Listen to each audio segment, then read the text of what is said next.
Panalangin sa pagsupil sa puwersa ng kasamaan. Sa pangalan ni Jesus, sinusupil ko at iginagapos ang lahat ng kapangyarihan at puwersa ng hangin sa lupa, sa tubig, sa kalikasan at sa apoy.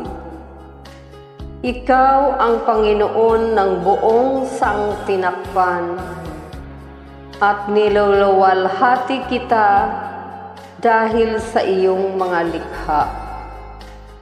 Sa pangalan mo, iginagapos ko ang lahat ng puwersa ng dyablo na kumikilos laban sa amin at sa buong pamilya.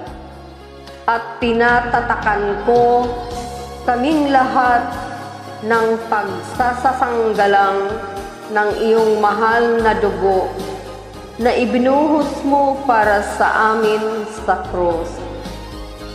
Santa Maria, aming ina, kailangan namin ang iyong pangangalaga at pamamagitan kasama ng mahal na puso ni Jesus para sa amin at sa aming pamilya, at balutin mo kami ng balabal ng iyong pag-ibig upang masiraan ng loob ang mga kaaway. San Miguel at aming anghel na tagatanod, ipagtanggol mo kami at ang aming pamilya sa pakikipaglaban namin sa lahat ng kasamaan na gumagalas sa mundo.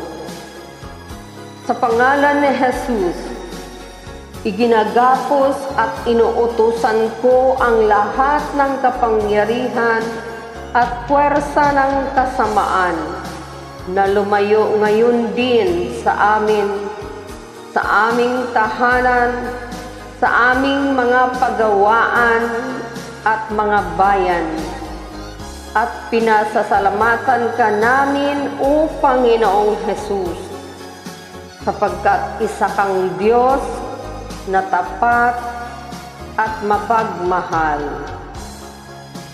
Amen.